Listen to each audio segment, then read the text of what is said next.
BJP BJP BJP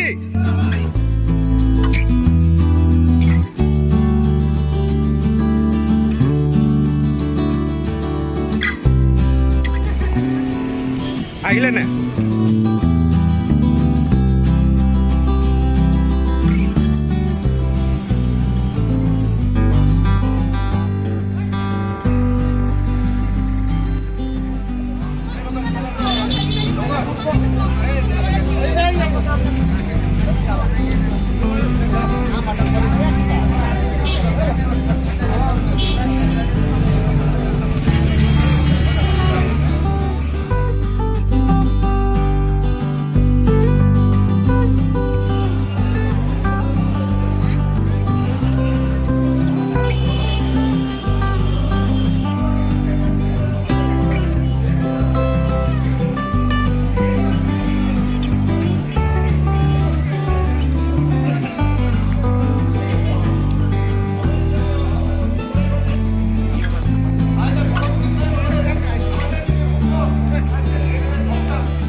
थोड़ा सा रहिए.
অসম ৰাজ্যিক সমিতিৰ সন্মানীয় সভাপতি মাধৱদেৱক আদৰণি জনাবৰ বাবে সন্মানীয় কলিয়াবৰ জিলা সভাপতি শ্ৰী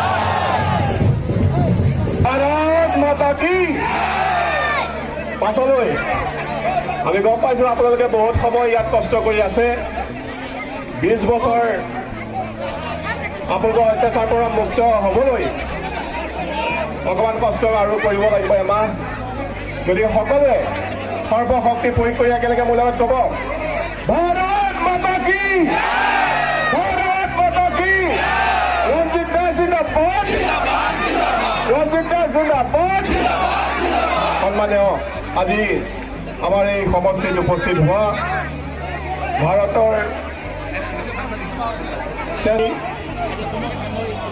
ভাৰতবৰ্ষৰ ভিতৰত যিমান কেইখন ৰাজ্যৰ আছে সকলো ৰাজ্যৰ ভিতৰত অসমখনক 1 নম্বৰত সংগঠনৰ দিশত 1 নম্বৰত নিবলৈ কৰি দিব লাগে তেখেতৰ নেতৃত্বত যিমান নিৰ্বাচন আজিলৈকে হৈছে এটাও নিৰ্বাচন তেখেত হৰা নাই আৰু আজি সামগ্ৰী সমষ্টিত তেখেতৰ পদাৰ্পণে ইয়াকে প্ৰমাণ কৰিছে যে এইবাৰ সামগ্ৰী আমাৰ মাজত সন্মানীয় আমাৰ জিলাৰ প্ৰভাৰী দেৱজিৎ বৰাদেৱ আছে আমাৰ মাজত পৃষ্ঠা প্ৰমুখৰ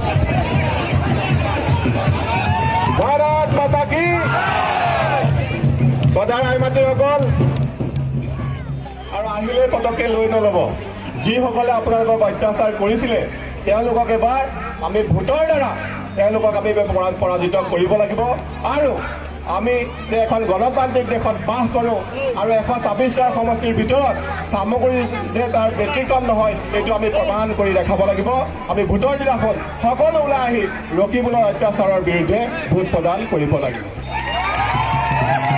সদায়সকল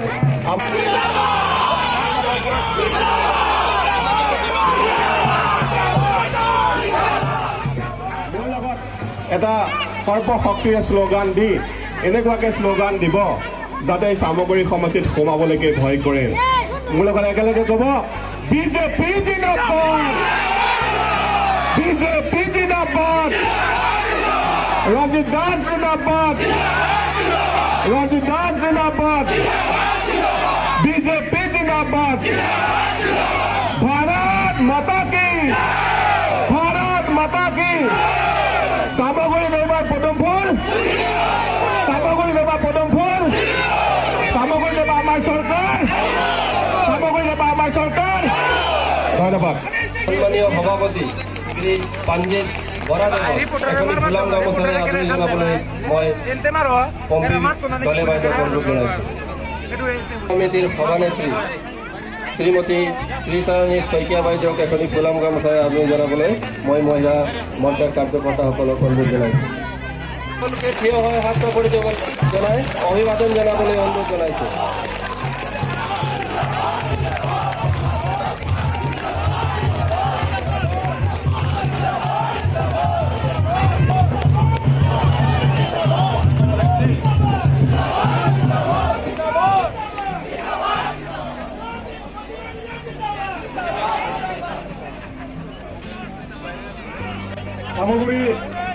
বিধানসভা ভিত্তিক অনুষ্ঠিত এই পৃষ্ঠা প্ৰমুখ সন্মিলন আৰু কাৰ্যকৰ্তা সন্মিলনত উপস্থিত থকা কলিয়াবৰ জিলাৰ সভাপতি অনিল শইকীয়া ডাঙৰীয়া, মঞ্চত উপবিষ্ট ভাৰতীয় জনতা পাৰ্টিৰ ৰাজ্যিক কাৰ্যনিৰ্বাহক সদস্য তথা আমাৰ জ্যেষ্ঠ নেতা অমিয় বৰা ডাঙৰীয়া, মঞ্চত উপস্থিত থকা ভাৰতীয় জনতা পাৰ্টিৰ জ্যেষ্ঠ নেতা তথা কলিয়াবৰ জিলা সমিতিৰ প্ৰভাৰী তত্ত্বাৱধায়ক দেৱজিৎ বৰা ডাঙৰীয়া, আমাৰ এই সভাত উপস্থিত থকা ভাৰতীয় জনতা পাৰ্টিৰ ৰাজ্যিক কাৰ্যনিৰ্বাহক সদস্য তথা ৰূপহী সমষ্টিৰ প্ৰাক্তন বিধায়ক মাননীয় আব্দুল আজিজ ডাঙৰীয়া, মঞ্চত উপস্থিত থকা মহিলা মৰ্চাৰ ৰাজ্যিক সম্পাদিকা পিংকি মিঠা ডাঙৰীয়ানী, সংখ্যালঘু মৰ্চাৰ ৰাজ্যিক সংখ্যালঘু মৰ্চাৰ সম্পাদিকা চালমা জেছমিন ডাঙৰীয়ানী, আমাৰ মাজত উপস্থিত থকা ভাৰতীয় জনতা পাৰ্টিৰ কাৰ্যকৰ্তাসকল, মোৰ অতি শ্ৰদ্ধাৰ আদৰৰ এই চামগুৰি সমষ্টিৰ সমূহ কাৰ্যকৰ্তাসকল, পৃষ্ঠা প্ৰমুখসকল আৰু গোটৰ সমূহ কাৰ্যকৰ্তাসকল আৰু মোৰ প্ৰাক্তন সতীৰ্থ সাংবাদিক বন্ধুসকল, জয়তে মই সকলোকে আন্তৰিক অভিনন্দন জনাইছোঁ আৰু ধন্যবাদ জনাইছোঁ। আজি আচলতে এইখন সভাখন এনেকুৱা হৈ গ'ল, সাংগঠনিক সভা হৈ থকা নাই, একেবাৰে নিৰ্বাচনৰ যেন প্ৰথম সভা যেন আৰম্ভ হৈছে চামগুৰিৰ পৰা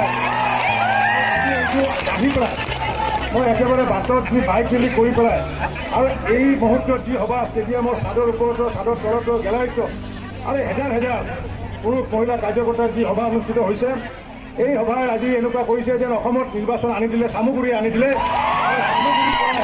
এই তথা কাৰ্যকৰ্তাৰ আইসকল আপোনালোকে নিশ্চয় জানে যে ভাৰতীয় জনতা পাৰ্টিৰ কাৰ্যকৰ্তাসকলৰ সক্ৰিয়তাৰ বাবে আৰু আন এটা মানে হৈছে আমাৰ মাননীয় প্ৰধানমন্ত্ৰী নৰেন্দ্ৰ মোদী ডাঙৰীয়া চৰকাৰখনৰ সফলতা চিত্ৰটো ভাহি উঠে, আমিনগাঁৱৰ চিত্ৰ ভাহি উঠে। আজি সেই আমিনগাঁৱত এইমছৰ পাঠ্যক্ৰম আৰম্ভ হৈছে, এইমছৰ কাম কাজ ইতিমধ্যে আৰম্ভ হৈছে। 9খন মেডিকেল কলেজৰ নিৰ্মাণ কাৰ্য চলি থকাৰ উপৰিও লখিমপুৰ আৰু ডিফু মেডিকেলত পাঠ্যক্ৰম আৰম্ভ হৈছে। শেহতীয়াকৈ মাননীয় প্ৰধানমন্ত্ৰী নৰেন্দ্ৰ মোদী ডাঙৰীয়াই আৰু 2খন মেডিকেলৰ শিলান্যাসৰ কাম আৰম্ভ কৰিলে, সেইখন হৈছে এখন বিশ্বনাথত আৰু এখন হৈছে চৰাইদেউ জিলাত। গতিকে 11খন মেডিকেল কলেজ স্থাপন কৰিছে এই চৰকাৰখনে আৰু 60টা বছৰত কংগ্ৰেছ চৰকাৰে স্থাপন কৰিছিলে 6খন, আমি 5 বছৰত কৰিছোঁ 11খন। পৰিৱৰ্তন হৈছেনে হোৱা নাই? এইটো পৰিৱৰ্তন হয় নে নহয়? 5টা বছৰত 10,000 বাট পথ নিৰ্মাণ কৰা তেওঁলোকৰ ৰেকৰ্ড নাছিলে।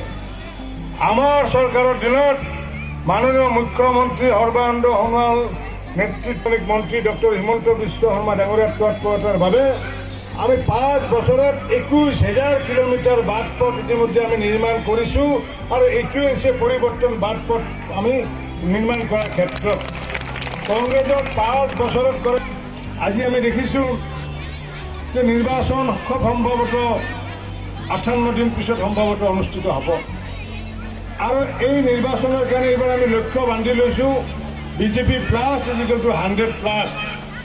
আমি 100টা চিট জয় কৰাৰ কাৰণে আমি লক্ষ্য বান্ধি লৈছোঁ আৰু এই লক্ষ্যৰ ভিতৰত চামগুৰিটো আছে, 100টাৰ ভিতৰত চামগুৰি সমষ্টিও আছে। এইবাৰ বহুতে মোক প্ৰশ্ন কৰে 60জন বিধায়ক আছে আৰু 60টা বিধায়কৰ সমষ্টিতে যি আমূল পৰিৱৰ্তন কৰা হৈছে, নিশ্চিত ৰূপত সেই 60টা জিকিব। কোনো ঠাইত মই কোনো শুনা নাই যে ভাৰতীয় জনতা পাৰ্টীয়ে হাৰিব বুলি। আমাৰ য'ত বিজেপি MLA আছে কোনো কোৱা নাই। য'ত আমাৰ মিত্ৰ দল অসম গণ পৰিষদৰ 14টা আছে তাতেও কোনো কোৱা নাই যে এইবাৰ মিত্ৰ দল হাৰিব। সকলোৱে কৈছে যে নহয়, এইবাৰ পুনৰ মিত্ৰ দলৰে বিধায়ক হ'ব। অৰ্থাৎ 60 আৰু যোগ 14 কিমান হ'ল অংক জানে নাজানে? 60 যোগ 14 74, তাৰমানে বিজেপি প্লাছ AGP 74। বড়োলেণ্ডত আমাৰ UPPLৰ লগত আমাৰ চৰকাৰ গঠন হৈছে আৰু সেই চৰকাৰ গঠন হোৱাৰ পাছত বড়োলেণ্ডত 12টা চিট আছে। এইবাৰ সেই 12টা চিট আমি নিশ্চিত ৰূপত এইবাৰ ভাৰতীয় জনতা পাৰ্টি আৰু মিত্ৰ দল UPPL জিকিম। গতিকে 74ৰ লগত যদি 12 যোগ কৰোঁতে কিমান হ'ব? 86। আমি এটা হৈছে মৰিয়নি, এটা হৈছে নাজিৰা, এটা তিতাবৰ, এটা শিৱসাগৰ আৰু এটা ডুমডুমা। এই 8টা সিট এই অঞ্চলৰ ৰাইজে, এই 8টা সমষ্টিৰ ৰাইজে ভাৰতীয় জনতা পাৰ্টীক এইবাৰ আশীৰ্বাদ দিয়াৰ কাৰণে সিদ্ধান্ত গ্ৰহণ কৰিছে। আৰু চামুগুৰিয়েতো আজিৰ সভাই দেখাই দিছে যে চামুগুৰি গতিকে 87ৰ লগত যদি 8 যোগ কৰোঁ কিমান হ'ল? 95। বৰাক ভেলীত আমাৰ 8টা আছে MLA, তাত 15টা সিটৰ ভিতৰত 8টা MLA বিজেপিৰ আছে। আমি এইবাৰ পৰিকল্পনা কৰিছোঁ আমি 12টা সিট আমি আনিম, হয়। অৰ্থাৎ 4টা আমি বৰাক ভেলীৰ পৰা সংযোজন কৰিব পাৰিম। আৰু যদি আমি 95ৰ লগত যদি 4 যোগ কৰোঁ তেতিয়া কিমান হ'ব? 99। আৰু এইবাৰ আমি নতুনকৈ আমি সিদ্ধান্ত গ্ৰহণ কৰিছোঁ যে এইবাৰ সংখ্যালঘু মূলৰ ব্যক্তি তেওঁলোকৰ প্ৰতিও সন্মান জনাই পেলাই আমি প্ৰায় 4-5টা সিট ভাৰতীয় জনতা পাৰ্টীৰ সংখ্যালঘু ব্যক্তিক আমি নিৰ্বাচিত কৰাৰ সিদ্ধান্ত গ্ৰহণ কৰিছোঁ।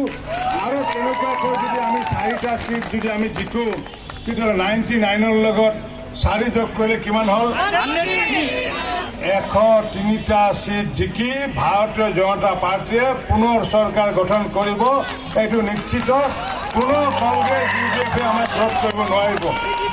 আৰু কংগ্ৰেছ UDFক আমি আগন্তুক দিনত 22ৰ পৰা 23টা সিটত আমি সীমাবদ্ধ কৰি ৰাখিম।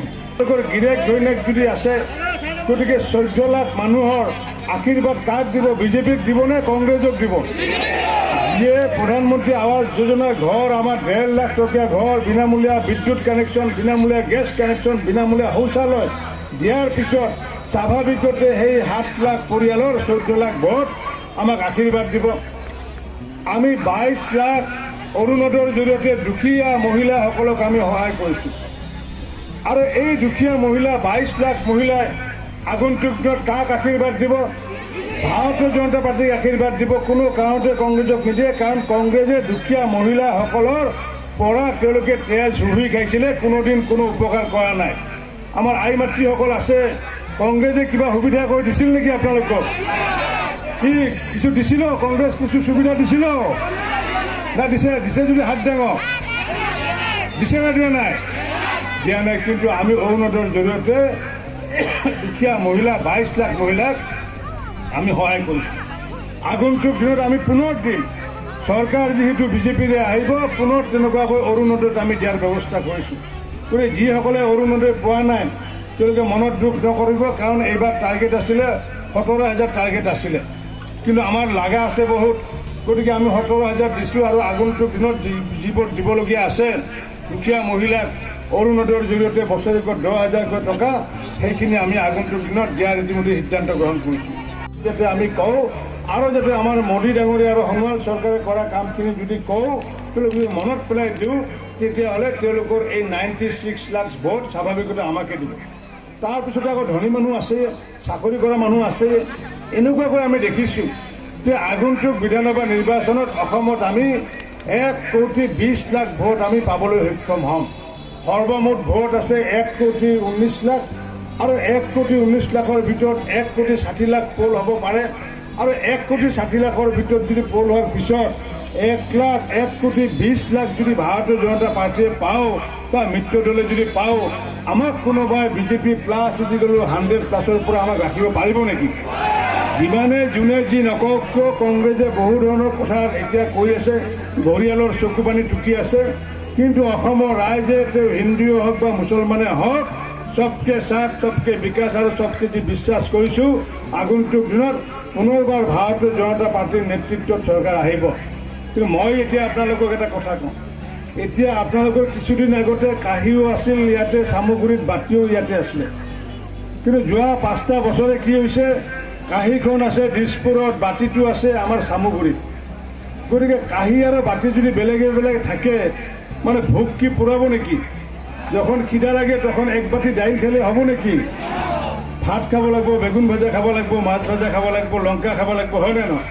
কিন্তু সেই থালটো আছে ক'ত? দিছপুৰত। গতিকে এইবাৰ থালা আৰু বাতি এক লগ কৰি পেলাই চামুগুৰিত যাতে আমি বিজেপিৰ যাতে MLA জিকাব পাৰোঁ তাৰ কাৰণে সকলোৱে ব্যৱস্থা কৰিব লাগিব আৰু সেইটো মই আজি আপোনালোকক আহ্বান জনাইছোঁ। যি আমি উন্নয়ন ধুনীয়া এইপিনে কওক, কাক আনিব লাগিব? বিজেপি। কাক আনিব লাগিব? বিজেপিক আনিব লাগিব। গতিকে আগন্তুক দিনত উন্নয়ন স্বাৰ্থত আমি চামুগুৰিবাসী ৰাইজে জাতি ধৰ্ম বৰ্ণৰ ঊৰ্ধত থাকি পেলাই ৰাজনৈতিক দ্বন্দ্বৰ ঊৰ্ধত থাকি পেলাই সকলোৱে বৃহত্তৰ চামুগুৰিবাসী ৰাইজে যাতে ভাৰতীয় জনতা পাৰ্টীক ভোটদান কৰে তাৰ কাৰণে মই আজি সকলোকে বিনম্ৰতাৰে মই আহ্বান জনাইছোঁ। বহুতে কংগ্ৰেছ দলে কি কৰে, ক্ষমতাত আহে শাসনত অহাৰ কাৰণে ক্ষমতাত আহে। আমি কিন্তু শাসনত অহাৰ কাৰণে ক্ষমতাত নাহোঁ। আমি ক্ষমতাত আহোঁ কিহৰ কাৰণে? ৰাষ্ট্ৰ নিৰ্মাণ কৰাৰ কাৰণে, ৰাজ্য নিৰ্মাণ কৰাৰ কাৰণে আৰু চামুগুৰি নিৰ্মাণ কৰাৰ কাৰণেহে আমি আগন্তুক দিনত ক্ষমতাত আহিম। আৰু চামুগুৰিখন আমি নতুনকৈ নিৰ্মাণ কৰি ভ্ৰষ্টাচাৰ দুৰ্নীতিমুক্ত এখন আমি সমাজ গঠন কৰাৰ কাৰণে প্ৰয়াস কৰিছোঁ। এই ক্ষেত্ৰত যাতে আপোনালোকে সকলোৱে যাতে সহায় সহযোগ কৰে তাকে মই বিনম্ৰতাৰে আহ্বান জনাই মই মোৰ বক্তব্য শেষ কৰিব খুজিছোঁ। সেই শ্লোগান দিলে মই নথৈ আনন্দিত হ'ম। ভাৰত মাতা কি, ভাৰত মাতা কি, ভাৰত মাতা কি, ভাৰত মাতা কি। ধন্যবাদ। বাগিচা মানে ফুলনি, ফুলনি শুনিছেনে নাই? কি আছিলে গানটো? গানটোত আছিলে এ ফুলনি মানে বাগিচা, বাগিচা মানে ফুলনি, ফুলনি মানে বাগিচা, বাগিচা মানে ফুলনি। আমি কি গাওঁ? এ প্ৰগতি মানে বিজেপি, বিজেপি মানে প্ৰগতি, প্ৰগতি মানে বিজেপি, বিজেপি মানে প্ৰগতি। প্ৰগতিৰ স্বাৰ্থত সকলোৱে আগন্তুক দিনত